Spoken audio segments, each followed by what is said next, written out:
नमस्कार, स्वागत है आपका आरबीएन टीवी में। और मैं इस वक्त हूँ समाजवादी कार्यालय तुलसी नगर में, जो इनका प्रदेश कार्यालय है। और हमारे साथ हैं समाजवादी पार्टी के प्रदेश अध्यक्ष डॉक्टर मनोज यादव जी। तो सीधे तौर पर मैं बात करूंगा, कल एफआईआर की गई है श्यामला थाने में पहुंचकर, और जो मुद्दा है देशभक्ति का मुद्दा है, जिसको लेकर भाजपा लगातार ये कई वर्षों से कहती आ रही है कि वह सच्ची देशभक्त पार्टी है। जो ताजा बयान अभी हुआ है और जिस तरह की पार्टी की गतिविधि चल रही है, सीधे तौर पर मैं पूछना चाहूंगा डॉक्टर साहब, क्या मानते हैं आप इसको? अभी जब पाकिस्तान से लड़ाई हो रही है, हमारी भारतीय सेना की जाबाज ऑफिसर सुफिया कुरैशी जी, जो इन्होंने देश का मान बढ़ाया, सेना का मान बढ़ाया है पूरे विश्व पटल पे, एक कहा कि भारतीय सेना में महिला भी हमारी इतनी अच्छा काम कर सकती हैं, उनके बारे में भारतीय जनता पार्टी के मंत्री अगर ऐसा बयान देता है तो ये कहां से देशभक्त पार्टी हुई? देश की गद्दार पार्टी है ये। और समाजवादी पार्टी ने कल घेराव भी किया विजय शाह के बंगले का और मांग की कि इनका इस्तीफा होना चाहिए।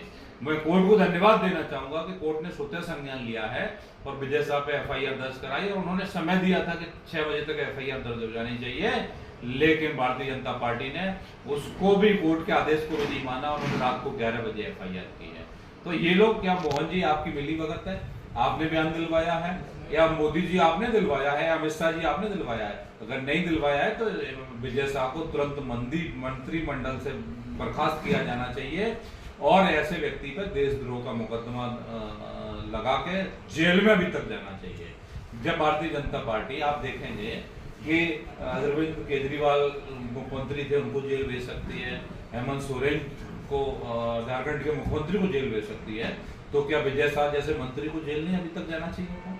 क्यों अभी तक अरेस्ट नहीं किया गया है? क्यों VIP treatment Bharatiya Janata party दे रही है और कोर्ट जाने की बात कर रही है? इसका मतलब भारतीय जनता पार्टी खुद सेना का अपमान करना चाहती है, देश का अपमान करना चाहती है। समाजवादी पार्टी हमेशा देश के साथ है, सेना के साथ है, महिलाओं के साथ है, महिलाओं सभी का सम्मान करती है। क्योंकि आप पूरे प्रदेश के दौरे करते हैं, लगातार लोगों के बीच में आप जुड़ते रहते हैं, लोगों की समस्याओं को भी आप मध्य प्रदेश की राजधानी भोपाल में भी आप उठाते हैं, बड़े मुद्दों को उठाते हैं।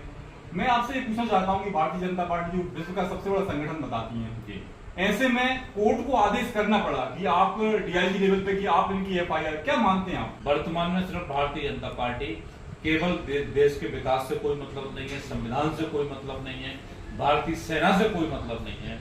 ये किसी के साथ कुछ भी करा सकते हैं, लेकिन सिर्फ इनके भारतीय जनता पार्टी के जो नेता हैं हर चीज में जाति और धर्म को देखते हैं।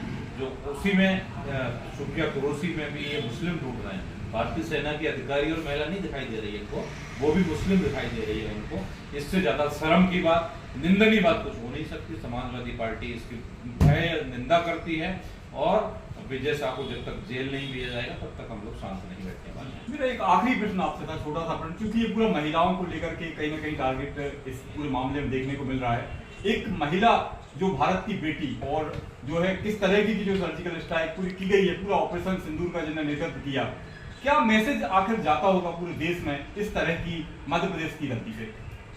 पूरा देश दुखी है और हर महिला दुखी है विजय शाह के बयान से, हर व्यक्ति, बच्चा दुखी है, हर बुजुर्ग दुखी है, पूरा देश दुखी है। और देश छोड़ दीजिए, ये मुद्दा विदेशों में भी जो लोग सेना को मानते हैं, देश का सम्मान करते हैं, जो बाहर रह रहे हैं वो लोग भी दुखी हैं, क्योंकि इससे ज्यादा देश का अपमान कुछ हो नहीं सकता जो भारतीय जनता पार्टी के एक मंत्री ने किया है मध्य प्रदेश के, विजय शाह ने। इससे ज्यादा निंदनीय कुछ नहीं हो सकता। बार बार मैं एक ही बात कह रहा हूँ कि ऐसे लोगों पर देशद्रोह का कानून लगा के जेल भेजा जाना चाहिए। तो साफ तौर पर यहाँ पर कहना है समाजवादी पार्टी के प्रदेश अध्यक्ष डॉक्टर मनोज यादव जी का कि ये वास्तव में देश के हर व्यक्ति को दुखी करने वाला मामला, और ऐसे मामलों में त्वरित कार्रवाई होना चाहिए। आरबीएन टीवी से विनीत रघुवंशी।